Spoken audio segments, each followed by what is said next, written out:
Welcome to all. मैं अंजलि आप सबका फिर से वेलकम करती हूँ एक न्यू सेशन में। आज के सेशन में हम पढ़ने जा रहे हैं व्यंजन संधि के नियम को पढ़ने जा रहे हैं। पहली क्लास में अपन ने क्या पढ़ा था कि व्यंजन संधि के कौन कौन से नियम होते हैं। उन नियमों को आज की क्लास में हम डिटेल से पढ़ेंगे। ठीक है, पहली बात तो ये है। तो देखिए, ये कोई क्वेश्चन नहीं आएगा एग्जाम में अगर आपसे पूछ लिया जाए कि व्यंजन संधि के कितने नियम होते हैं, तो व्यंजन संधि के कोई नियम नहीं है कि आप बता दो कि एक नियम होता है या दो नियम होता है। व्यंजन संधि के ऐसे कोई नियम नहीं होते हैं। हमने नियमों को बनाया है। क्यों बनाया है? ताकि व्यंजन संधि को अच्छे से हम समझ सके। एक तो अपन ने पढ़ा स्वर संधि। स्वर संधि को अपन ने समझा, ठीक है। उसी तरीके से स्वर संधि से ही हार्ड पड़ता है, स्वर संधि से भी हार्ड पड़ता है व्यंजन संधि। तो व्यंजन संधि को अच्छे से समझने के लिए अपन ने उसको क्या किया, नियम में डिवाइड कर दिया। ठीक है, यहां तक समझ में आया? तो देखिए, अपन क्या पढ़ रहे हैं, व्यंजन संधि के नियम। सबसे पहले बात आती है व्यंजन संधि की। मैंने क्लास जब व्यंजन संधि पढ़ाना स्टार्ट किया था उस टाइम भी बताया था कि व्यंजन संधि क्या होता है। तो आज वापस रिपीट कर रही हूँ ताकि चीजें अभी ये देखिए, इसके नियम है ना स्टार्ट होने ही जा रहे हैं। तो हम स्टार्टिंग से इन चीजों को फिर से रिवाइज भी हो जाएगा और समझ में भी आ जाएगा। तो व्यंजन संधि क्या होता है कि स्वर के बाद व्यंजन आ जाए, व्यंजन के बाद स्वर आ जाए, या व्यंजन के बाद व्यंजन ही आ जाए। उच्चारण और लेखन में जो परिवर्तन आएगा वो किस में आएगा, व्यंजन में आएगा। व्यंजन के उच्चारण और लेखन में परिवर्तन आता है, इसीलिए इसे क्या कहा जाता है, व्यंजन संधि कहा जाता है। ठीक है, यहां तक हो गया। तो देखिए, फर्स्ट आता है जसत्व व्यंजन संधि। तो क्या होता है जसत्व व्यंजन संधि? अपन जसत्व व्यंजन संधि को देखते हैं। देखिए, जसत्व व्यंजन संधि जो आता है उसका पहला आता है कि कै चे टे ते पै।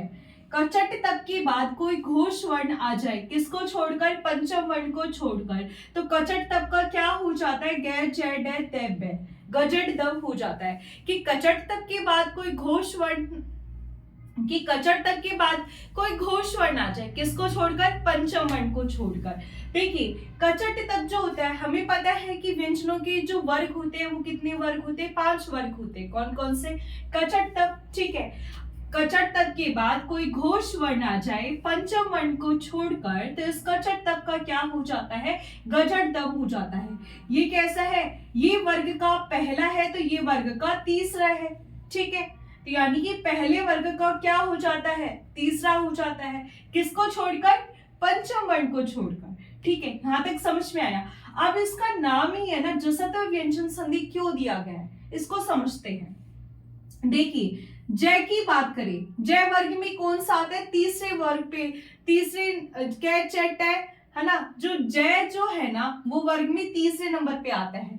कैसे, जय चम्मच है छाता जय छाछ, तो जय कितने नंबर पे आया, तीसरे नंबर पे आया। इसीलिए इसके नाम के अकॉर्डिंग ही इसका नाम क्या रख दिया, जसत्व व्यंजन संधि। कोई ना कोई लॉजिक होता है, अपन किसी भी चीज का कोई नाम रखते हैं ना तो उसके पीछे कहीं ना कहीं कुछ लॉजिक होता है। ठीक है, यहां तक समझ में आया?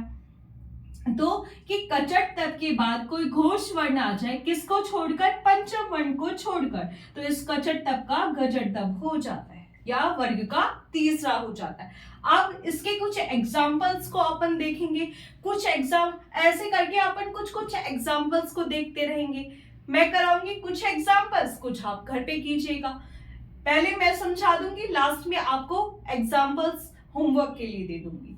ठीक है, कैसे कैसे काम करता है इसका देखिए। फर्स्ट जो एग्जाम्पल आता है वो आता है वागीश। तो देखिए, इसको समझने का तरीका क्या है। सबसे पहले आप देखिए कि क्या आ रहा है, गै आ रहा है। गै कौन सा आता है, गै जो ये रहा वो गै। ठीक है, गै किसका बन रहा है, कै का बन रहा है। तो यानी कि ये कैसे बना होगा, वाक धन में ईश। ठीक है, वाक धन में ईश और कै के बाद कोई घोष वर्ण आ जाए तो इस कै का क्या हो जाएगा, गै हो जाएगा। राइट, तो ये क्या बन जाएगा, वागीश बन जाएगा। आया समझ में? आया कि वागीश में अपन ने क्या देखा, इस गै को देखा। गै किसका बनता है, इस कै का बनता है। तो ये कैसे डिवाइड होगा कि वाक धन में ईश, तो ये बन गया कै का गै हो गया, फिर ये बन गया वागीश। दूसरा देखिए, दूसरा है वागदान। वागदान की बात करते हैं। अब ये गे आ रहा है, गे किसका बना है? अभी देखा अपन ने, किसका बना है? कै का बना। तो ये हो जाएगा वाग धन में दान। इस कै का क्या बन गया? गे बन गया। ठीक है, तो ये क्या बन जाएगा? वागदान बन जाएगा। अब देखिए वाग धन में दान, वाक यानी कि होती है वाणी, ठीक है, दान यानी कि दान क्या हो गया? वाणी के द्वारा दान क्या किया जाता है? किसी की सगाई होती है ना, उसको अपन वागदान बोलते हैं कि वाणी के द्वारा एक तरफ से क्या होता है, उसको अपनी पुत्री को दान कर दिया है, सगाई हो गई है कि अब ये हो चुका है कंफर्म। तो वागदान किसे कहा जाता है? सगाई को कहा जाता है। नेक्स्ट देखिए, तीसरा जो एग्जाम्पल आता है वो आता है वाघरी। वाघरी, अब इसमें देखिए वाघरी में गे आ रहा है, गे किसका बनता है? कै का बनता है। तो ये कैसे बनेगा? वाघ, अब घड़ी आता है क्या? घड़ी का कोई वर्ण होता है? कुछ मीनिंग होता है क्या? नहीं होता। तो वाक धन में हरि, वाक धन में हरि कि कै के बाद कोई घोष वर्ण आ जाए, स्पेशली है के लिए है कि कै के बाद कोई घोष वर्ण आ जाए तो इसका वर्ग का तीसरा हो जाता है। ठीक है, इसका वर्ग का तीसरा हो जाता है, लेकिन अगले वर्ण के आने वाले इस है का क्या हो जाता है? वर्ग का चौथा हो जाता है। होता तो यही है, गायब है, लेकिन किसके वर्ण का हो जाएगा ये चौथा? इससे पहले वाले वर्ण का। पहला वर्ण कौन सा है? कै है, तो कै का चौथा कौन सा हो जाएगा? घै हो जाएगा। ठीक है, यहां तक समझ। वापस देखिए, वाघरी की बात करें, वाघरी में ये किससे मिलकर बना है? वाक धन में हरि से मिलकर बना है। कै का गे हो गया, और इस अगले वर्ण का जो है ना, इसका वर्ग का कौन सा हो जाएगा? चौथा। मीन्स चेंज जो होगा वो होगा तो इसी है का होगा, लेकिन अगले वर्ण का। कै का तीसरा हो रहा है तो कै का ही कौन सा हो जाएगा? ये चौथा हो जाएगा। तो ये क्या बन जाएगा? वाघरी बन जाएगा। आए समझ में? यानी कि चेंज जो तीसरा चौथा जो हो रहा है वो किसका हो रहा है? इस कै का हो रहा है। गायब तो ये है हुआ है, लेकिन जो तीसरा चौथा जो हुआ है वो किसका हुआ है? इस है का हुआ है, पहले वाले वर्ण का। ठीक है, तो ये 3 एग्जाम्पल हो गया। उसके बाद देखिए चौथा जो एग्जाम्पल है वो है सम्यक दर्शन। देखिए सम्यक दर्शन की बात करते हैं। सम्यक दर्शन, आपको क्या दिख रहा है? क्या देखना है? गे दिख रहा है। तो ये कैसे होगा? तो ये क्या, गे किसका होता है? गे किसका होता है? कै का होता है। तो सम्यक धन में दर्शन। ठीक है, इस कै का क्या हो गया? गे हो गया। तो ये क्या बन जाएगा? सम्यक दर्शन। सम्यक यानी कि पूरा दर्शन हो जाना, पूरी तरीके से आपको किसी का दर्शन हो जाएगा, अनुभूति हो जाएगी, तो वो क्या कहलाएगा? सम्यक दर्शन कहलाता है। ठीक है, नेक्स्ट जो आता है ऋग्वेद की बात करते हैं। ऋग्वेद की बात करते हैं। ऋग्वेद में क्या आ रहा है? गे आ रहा है। इस गे किसका हुआ है? ये कै का हुआ है। सिंपल सी बात है, तो ये हो जाएगा ऋग धन में वेद। इस कै का क्या हो गया? गे हो गया। गे हो गया तो ये क्या हो जाएगा? सॉरी, ये क्या हो जाएगा? ऋग्वेद। तो ये एग्जाम्पल्स थे कि कै का गे हुआ था, अपन ने उसको समझा। ठीक है, अब और एग्जाम्पल्स को करेंगे, पहले आप इसे अच्छे से देखिए।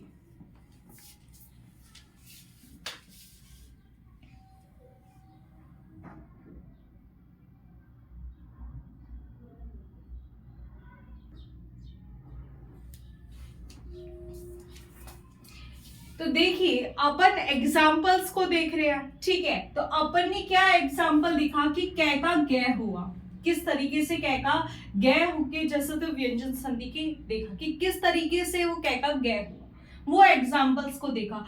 अब पहले तो अपन ने कै का गे ही देखा, लेकिन अब अपन क्या देखेंगे? मिक्स देखेंगे। मिक्स यानी कि आपको समझ में आ जाना चाहिए कि किस तरीके के, अपन को गे देख के पता चला कि गे किसका हुआ? कै का हुआ। तो अब इनको समझेंगे ये मिक्स है कि किस तरीके से हुआ होगा। तो पहला एग्जाम्पल्स आता है, पहला एग्जाम्पल जो आता है वो आता है अजंत। एक बात बताइए कि एक बार सोच के देखिए कि अजंत में किस तरीके से किसका बना होगा? जय। जय किसका बना होगा, तो अपन को पता है कि इस चय का क्या बनता है, जय बनता है। तो यानी कि ये किस तरीके से बना होगा, तो इसको इधर लिख देते ताकि छिके मिल जाए, है ना। तो ये होगा अच धन में अंत, अच धन में अंत। ठीक है, इस चय का क्या हो गया, जय इस चय का क्या हो गया, जय हो गया। तो ये बन गया, क्या बन गया, ये अजंत बन गया। अजंत किसे कहा जाता है, देखिए अज का मतलब होता है स्वर और अंत यानी कि अंतिम, अंतिम स्वर को ही क्या कहा जाता है, अजंत कहा जाता है। ठीक है, नेक्स्ट एग्जांपल आता है आजादी। आजादी नहीं है, ये आजादी है।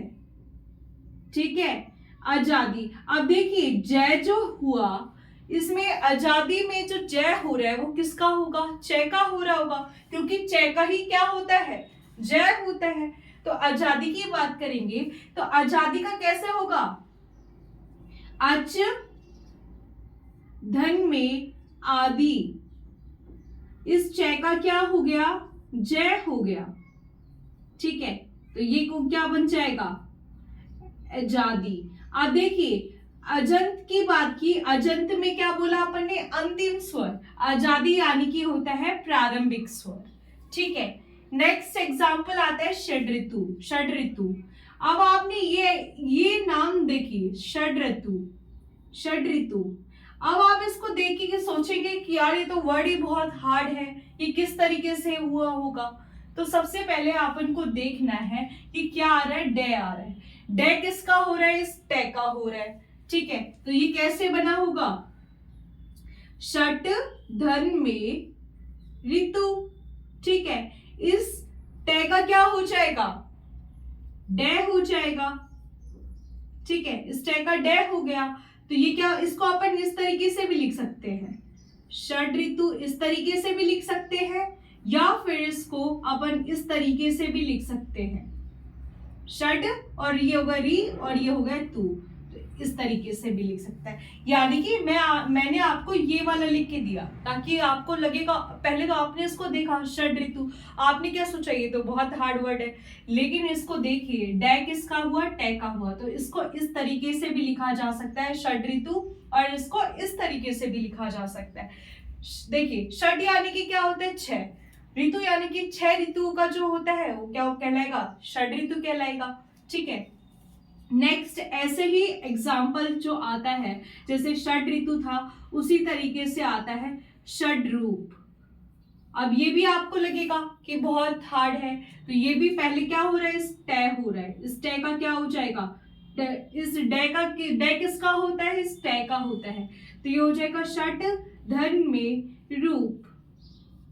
ठीक है, षट धन में रूप, इस टै का क्या हो जाएगा, डे हो जाएगा, तो इसको अपन इस तरीके से भी लिख सकते हैं षड रूप। ठीक है, या फिर अपन इसको इस तरीके से लिख सकते हैं, ये हो गया षड। ठीक है, षड ये हो गया, और इस रै को अपन इस देखिए इस तरीके से, तो ये क्या होता है, हलंत होता है, लेकिन इधर लगा देते तो ये क्या हो जाता है, रै हो जाता है। उसके बाद ऊ इस तरीके से भी लिख सकते हैं षड रूप। 6 जो रूप है, मुख है, किसके हैं, कार्तिक के हैं। ठीक है, तो ये कौन सा हुआ अपना, षड रूप हुआ। नेक्स्ट आते हैं उद्धार की बात करते हैं। कौन सा नंबर का आएगा, 5वें नंबर का। अब देखिए उद्धार को समझते हैं। आपने खूब सुना होगा कि तुम्हारा उद्धार हो, है ना, भला हो, उद्धार भले को ही कहते हैं। तो आपको पता तो होना चाहिए कि उद्धार किस तरीके से बना हुआ होगा। तो देखिए उद्धार की बात करते हैं अपन, देखिए उद्धार की बात करते हैं तो ये क्या आ रहा है, उद्धार में दे आ रहा है। ठीक है, दे किसका बनता है, तय का बनता है, तो ये हो जाएगा उत धन में हार, उत धन में हार। इस तय का क्या हो जाएगा, इस तय का क्या हो जाएगा, देखिए तय का हो जाएगा दे। आप अपन ने पहले जब एक एग्जाम्पल देखा था वाघरी में कि कै का तो गै हो गया था, और उस है का क्या हो गया था, चौथा हो गया था, किसका, कै का, तो घे आ गया। इसी तरीके से इस है का हो जाएगा, इस तय का तीसरा तो हो गया दै, चौथा क्या होता है धै, तो ये भी सेम वो वाला ही आ जाएगा। जहां है आता है इसमें ये तो वर्ग का तीसरा हो जाएगा, ये चौथा होगा तो इसी है का, लेकिन अगले वर्ण का अगला वर्ण क्या है? तय। तय का तीसरा हुआ दय, चौथा हुआ दय। ठीक है, दय। तो इसको अपन इस तरीके से भी लिख सकते हैं, उद्धार को किस तरीके से लिख सकते हैं? एक तो इस तरीके से उद्धार, ठीक है, या इसको अपन लिख सकते हैं ऐसे उद्धार। कभी भी ये मत समझ लेना कि ये दय छोटा है, ये दय बड़ा है। जो नीचे वाला होता है वो हमेशा बड़ा होता है, और ये जो आधा ऊपर वाला है ये आधा है, तो ये अधूरा है। ठीक है, ये हो गया उद्धार। एक आता है नेक्स्ट एग्जाम्पल जो आता है वो आता है सद्भावना। तो सद्भावना को देखते हैं। देखिए सद्भावना, एक बात बताइए, सद्भावना आपको क्या दिख रहा है? दय दिख रहा है। दय किसका होता है? दय होता है इस तय का होता है, तो ये हो जाएगा सत धन में भावना। इस तय का क्या हो जाएगा? दय हो गया, तो ये क्या बन जाएगा? सद्भावना। सद्भावना, या इसको अपन कैसे लिख सकते हैं? अभी बताया मैंने आपको कि ऊपर वाला अधूरा होता है, नीचे वाला पूरा होता है, तो ये बन जाएगा सद्भावना। तो ये एग्जाम्पल्स थे जिसमें अपन ने क्या दिया, क्या देखा? गै देख लिया, चय देख लिया, डै देख लिया। अब अपना बै का बचता है। ये मिक्स एग्जाम्पल्स अपन ने दिखे। पहले तो अपन ने केवल कै का गै कैसे हुआ वो समझा, फिर अपन ने मिक्स देखा जिसमें जय की भी बात कर ली, डै की भी और डै की भी बात कर ली। अब नेक्स्ट अपन बात करेंगे बै की। तो पहले इसको देखिए, फिर नेक्स्ट बै पे चलते हैं।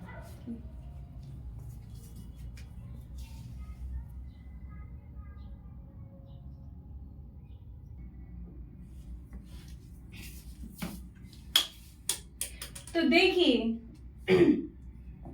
अपन पढ़ रहे हैं कि कै का किस तरीके से गै हुआ, चै का जय हुआ, टै का डै हुआ, तै का दय हुआ। अब पढ़ रहे हैं कि पै का बै कैसे हुआ। ठीक है, देखिए ये सारे तीसरा होने के कारण इसका नाम क्या पढ़ रहे हैं? जसद व्यंजन संधि। अब आते हैं अब्द, अब्ज और अभरण। इसको समझिए, आपको इसको देख के कैसे पता चलेगा कि किस वर्ड में ये किससे मिलकर बना होगा? आपको दिख रहा है बै, बै किसका बना है? ये पै का, तो यानी कि ये किस तरीके से होगा? अप धन में, अप धन में। अब देखिए सबसे इस पै का ही तो दय हुआ, इस पै का क्या हुआ है? बै हुआ। तो ये हो जाएगा, एक मिनट मैं इसको थोड़ा एग्जांपल्स और देखती हूँ अगर मिलते हैं, वरना अपन इन 3 एग्जांपल से समझ लेंगे। तो देखिए अपन इसके जो बै के एग्जांपल्स होते हैं ना वो लिमिटेड है, कुछ कुछ है, लेकिन आप समझ जाएंगे। आपको बै दिखेगा तो आप उसका पहले समझ जाएंगे कि बै किससे बना है। ये जो बै है वो इस पै से मिलकर बना है। ठीक है, अब्द की बात करते हैं। अब्द में आपको क्या दिखा? बै दिखा। बै किसका बना हुआ है? ये पै का बना हुआ है, तो यानी कि अप धन में दय, इस पै का क्या हो गया? बै हो गया। ठीक है, तो ये क्या हो जाएगा? अब्द। अब्द किसे बोला जाता है? अब्द किसे बोला जाता है? बादल का पर्यायवाची है अब्द। ठीक है, अप यानी कि होता है पानी, और दय मीन्स होता है धारण करना। पानी कौन धारण करता है? बादल। जो पानी ही तो बादल है, बारिश करते हैं तो वो पानी को ही तो धारण करते हैं। तो अब्द यानी कि अब्द किसका पर्यायवाची हो गया? बादल का। नेक्स्ट देखिए, अब्ज की बात करते हैं। अब्ज की बात करते हैं तो अब्ज में देखिए इस बै जो है वो किसका होता है? बै किसका होगा? तो इस पै का हो जाएगा। तो पै का बै होगा तो ये हो जाएगा अप धन में जय। अप यानी कि अप यानी कि होता है पानी, जय यानी कि जन्म लेने वाला। पानी में जन्म कौन लेता है? कमल। तो अब्ज जो है वो किसका पर्यायवाची हो जाएगा? कमल का हो जाएगा। ठीक है, तो इस पै का क्या हो जाएगा? इस पै का हो जाएगा पै, तो ये बन जाएगा अब्ज। अब्ज किसका? अब्ज यानी कि होता है कमल, कमल का पर्यायवाची है। ठीक है, तीसरा जो एग्जाम्पल आता है वो आता है अभरण। अभरण की बात करते हैं, आपन को क्या दिखा, बै दिखा, बै किसका होता है, पै का होता है, तो ये हो जाएगा अप धन में भरण, इस पै का क्या हो गया, इस पै का हो गया बै, ठीक है, तो ये क्या बन जाएगा, अभरण। आ रहा है समझ में?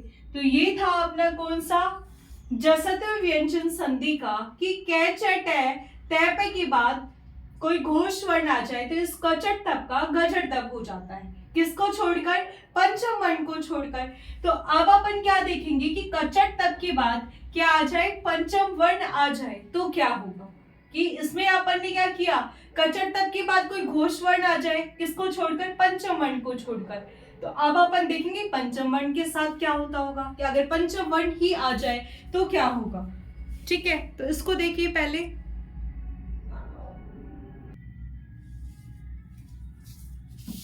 अब देखिए ये था चतुर्थ व्यंजन संधि का पहला नियम। पहला नियम कि कचट तक के बाद कोई घोष वर्ण आ जाए, किसको छोड़कर, पंचम वर्ण को छोड़कर, तो इसका वर्ग का तीसरा हो जाता है गजट तक, ठीक है। अब जो दूसरा नियम, पहले नियम ने अपन ने क्या कहा था, पहले नियम में अपन ने कहा था कि कचट तक के बाद कोई घोष वर्ण आ जाए, किसको छोड़कर, पंचम वर्ण को छोड़कर, ठीक है। आप देखेंगे कि कचट तक के बाद कोई पंचम वर्ण आ जाए तो क्या होगा, कचट तक के बाद कोई पंचम वर्ण आ गया है तो उसका वर्ग का पांचवा ही हो जाता है, जिसे अपन यणनम से याद रख सकते हैं। यानी कि कचट तक के बाद कोई घोष वर्ण आ जाए तो गजट दब हो गया पंचम वर्ण को छोड़कर, अगर पंचम वर्ण ही आ जाए तो उसका वर्ग का पांचवा ही हो जाता है, जो कि क्या होता है, यणनम होता है, ठीक है। अब ये इसके एग्जाम्पल्स है, इनको देख के समझते हैं। सबसे पहले आता है वाग्मय। वाग्मय की बात करते हैं, तो एक बात बताइए, ये जो न है ये किसका बना होगा, इस कै का बना होगा। वाग्मय का मतलब देखिए, तो ये कैसे बना हुआ, वाक धन में मैं से मिला बनकर बना है, इस कै का क्या हो गया, नया हो गया, ठीक है। तो ये बन जाएगा, क्या बन जाएगा, ये वाग्मय बन जाएगा, वाग्मय, ठीक है। आए समझ में, ठीक है। नेक्स्ट देखिए दिग्नाग की बात कर, दिग्नाग की बात करते हैं, दिग्नाग, ठीक है। इसका हो जाएगा, क्या हो जाएगा, मैं कुछ गलत लिख रही हूँ, पहले तो मैं उसको संधि कर रही थी, ठीक है, ठीक है। दिग्नाग की बात करते हैं, तो ये कैसे बना होगा, तो ये में इस न जो है वो किसका, कै का बना है, तो ये हो जाएगा दिख धन में नाग, ठीक है। इस कै का क्या हो जाएगा, ठीक है, ये हो जाएगा न, तो ये हो जाएगा दृढ़ नाग। देखिए यानी कि होता है दिशाओं में नाग, यानी कि फैला हुआ, दिग्नाग यानी कि दिशाओं में फैला हुआ, ठीक है। उसके बाद नेक्स्ट आता है क्षण मूर्ति। क्षण मूर्ति को देखिए, क्षण मूर्ति, क्षण मूर्ति, एक बात बताइए, क्षण मूर्ति जो न है वो किसका हुआ है, इस टै का हुआ है, ठीक है। इस टै का बना है तो ये क्या बन जाएगा, षट धन में मूर्ति, ठीक है। इस टै का क्या हो जाएगा, न हो जाएगा, ठीक है। तो ये क्या बन जाएगा, क्षण मूर्ति बन जाएगा। षट यानी कि छह, मूर्ति यानी कि जिसकी मूर्ति हो, षट मूर्ति यानी कि मुख भी कह सकते हैं, तो कार्तिकेय के लिए हो जाएगा, ठीक है। उन्माद की बात करते हैं, उन्माद, उन्माद की बात करते हैं, यहाँ पे जगह कम है, अपन यहाँ देखते हैं, ठीक है। क्या है, उन्माद। अब एक बात बताइए कि ये जो न हुआ है वो किसका हुआ है, न जो हुआ है वो इस तय का हुआ है, यानी कि पत धन में, देखिए न जो हुआ है वो इस तय का हुआ है, तो ये हो जाएगा पत धन में मा, उन धन में माद, पत कहां से आ गया, थोड़ा खुद भी ध्यान दीजिए, उत धन में माद, ठीक है। इस तय का क्या हो जाएगा, न हो जाएगा, तो ये जब मिलाएंगे तो ये हो जाएगा उन्माद हो जाएगा, ठीक है, उन्माद हो जाएगा। यहां तक समझ में आया। फिर नेक्स्ट एग्जांपल आता है पन्नग। पन्नग की बात करते हैं, पन्नग, तो जो न है वो किसका हुआ है, न जो हुआ है वो तय का हुआ है, तो ये हो जाएगा पत धन में नग।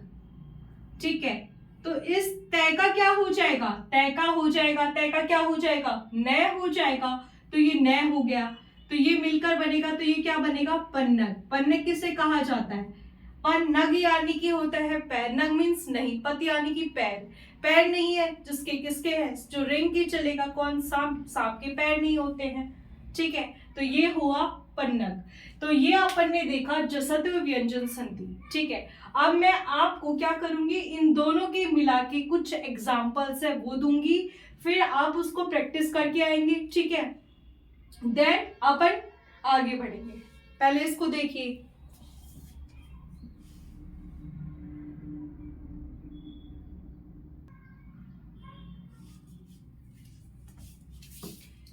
नेक्स्ट देखिए उन एग्जाम्पल्स जो कि ये एग्जाम्पल्स जो कि कै च टै टैपे की, ये जो एग्जाम्पल्स है जो कि है कै च टै तैपे के बाद कोई घोष वर्ण आ जाए, किसको छोड़कर, पंचम वर्ण को छोड़कर, तो उसका क्या हो जाता है, गजट दब। उसके एग्जाम्पल्स है, ये आपको करके देखने हैं। ठीक है, नेक्स्ट जसत्व व्यंजन संधि का, कि इसमें अपन ने क्या कहा कि कचट तब के बाद पंचम वर्ण को छोड़कर, आप देखेंगे कि कचट तब के बाद पंचम वर्ण आ गया है तो इसका वर्ग का पांचवा ही हो जाता है, जिसको यणनम से याद रखते हैं।